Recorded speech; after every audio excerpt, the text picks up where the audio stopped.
In the year 394, Murong Chui, disregarding the opposition from his ministers, resolutely decided to attack Western Yan. In his earlier years, when he was persecuted and forced to leave the former Yan dynasty, the dynasty had already severed all ties of favor and kinship with him. However, Murong Chui's deep sense of identification with the Xianbei Murong royal family from a young age made it impossible for him to completely sever his emotional connection to the Xianbei Murong imperial lineage since 384. After rebelling against Qin and restoring Yan, Murong Chui was repeatedly urged by allies and subordinates to proclaim himself king or emperor. However, he refused each time because he regarded the lineage of Murong Jun and Murong Wei as the rightful heirs to the Xianbei Murong imperial throne. It was not until Murong Wei was killed by Qin Emperor Fu Jian that Murong Chui finally agreed to assume the title of emperor. The fact that a Xianbei warlord could remain so loyal to the traditional Confucian codes of propriety is truly a source of shame for the treacherous and disloyal figures among the Han Chinese. Murong Yong, a distant relative of the former Yan royal family, dared to usurp the throne and brutally exterminated the descendants of Murong Jun and Murong Chui within the dynasty. His cruelty was unbearable for Murong Chui, who resolved to destroy Western Yan at all costs. The Western Yan regime consisted of former subjects of the former Yan dynasty who were unable to return to their original homeland in Liaodong and were trapped in the Shandong region of southern Shaanxi. These declining Xianbei nobles had been plagued by infighting since their uprising, going through 7 emperors in less than a decade.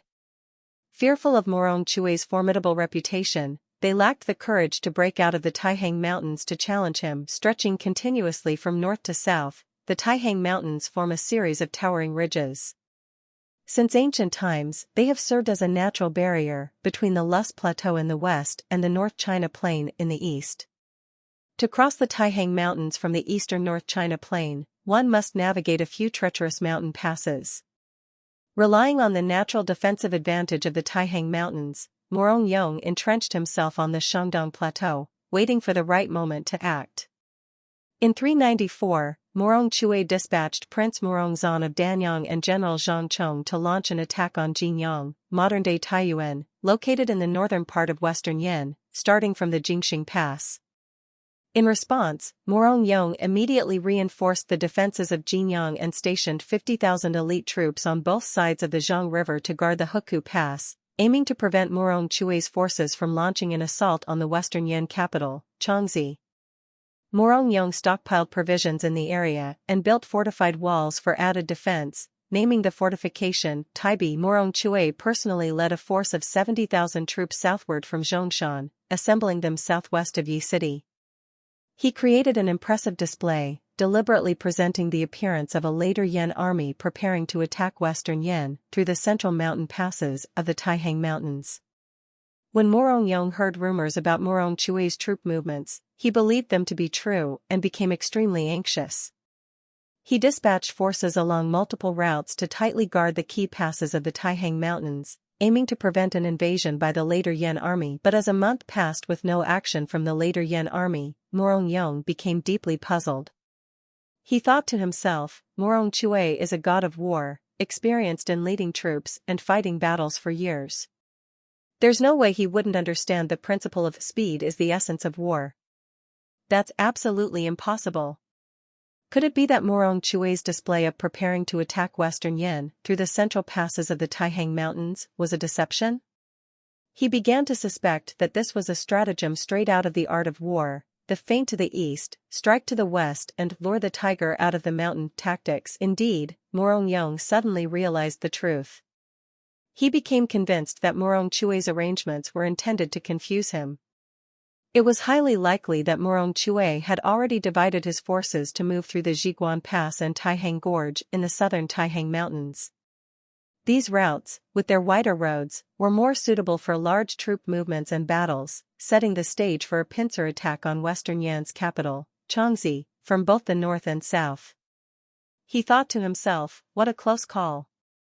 I almost fell for Murong Chui's trick. Murong Yong felt fortunate that he had managed to see through Murong Chui's cunning strategy. Murong Yong then reorganized the Western Yan army's deployment.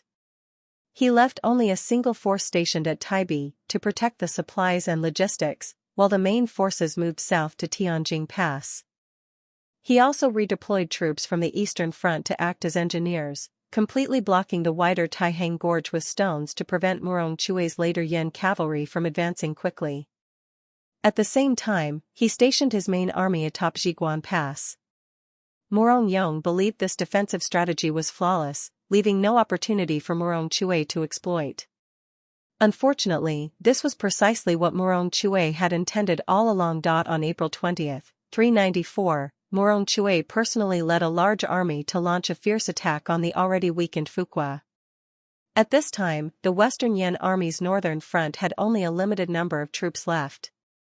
Murong Chui successfully captured Fuqua and, after seizing it, swiftly entered Tianjin Pass from the rear. The Later Yan Army successfully advanced into the Shandong Basin. After more than a month of rest, Murong Chui's soldiers were full of energy, like tigers released from their cage. The Later Yan Army quickly defeated all the Western Yan forces that came to block them and surrounded Taipei, the military stronghold where Murong Yong had stockpiled supplies and logistics. The rapidly changing situation of the war was beyond Murong Yong's imagination. At this point, it was too late for regret. He urgently recalled the main forces stationed in the south to return north and send envoys to arrange a date for a decisive battle with Murong Chui. Murong Chui was one of the most outstanding military commanders of the 16 Kingdoms period, with a record of never having been defeated in his lifetime. Arranging a battle with him was undoubtedly like an egg trying to strike a rock, an attempt to court disaster. In the decisive battle between Later Yan and Western Yan at Taipei, both sides deployed their entire main forces. Murong Chui personally led the central army to face the enemy, while his son, Murong Nong, and his nephew, Murong Chui, commanded the left and right wings, respectively. At the same time, he secretly dispatched General Murong Gua, a skilled cavalry commander, with 1,000 cavalry to ambush in a nearby mountain gorge, ready to act as a surprise force. In this battle, Later Yan took the defensive position, with its soldiers well rested and fully prepared for combat. In contrast, Western Yan was the attacking side, with its troops just urgently recalled from the south and hastily thrown into battle. The number of troops on both sides was roughly equal, but there should have been a noticeable difference in combat effectiveness. However, shortly after the battle began, the Later Yan army showed little desire to fight and gradually began to retreat. Murong Yong, initially worried, was now filled with great joy. He had not expected that despite Murong Chui's reputation as a god of war, the Later Yan forces would be so weak and easily defeated. He then urged the Western Yan army to press the advantage and pursue the retreating forces. Just as Murong Yong was reveling in the unexpected victory, a group of Later Yan cavalry suddenly emerged from the mountain gorge and launched a fierce attack on the rear of the Western Yan army. At the same time, Murong Chui and Murong Nong closed in from both flanks, and the Later Yan forces, which had previously feigned retreat, no longer pretended to withdraw. Instead, they courageously turned around and launched a counterattack against the Western Yan army. The Western Yan forces suffered a devastating defeat, with over 8,000 casualties. Murong Yong was forced to retreat in disarray back to Changzi.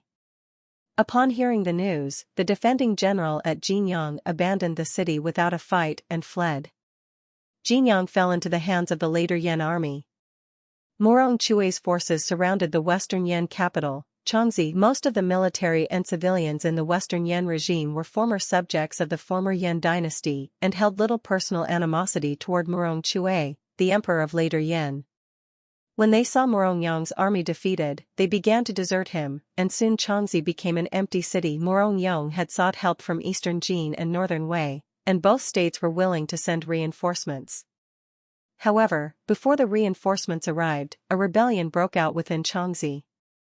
The rebel soldiers opened the city gates, allowing the Later Yan forces to pour into the city, and Murong Yong was captured. Murong Chui, filled with hatred for him, enumerated Murong Yong's crimes before having him executed.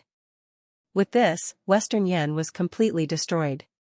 Murong Chui had defeated the Western Yan regime, which had been established by the Xianbei Murong clan, clearing the path for his son's stable rule. The famous ancient Chinese military strategist Sun Wu said, "All warfare is based on deception." This means that warfare is an art of constant change, requiring the use of various methods to deceive and confuse the enemy. However, in Chinese history, few people were able to master the art of war as skillfully as Murong Chui, and he was a Xianbei.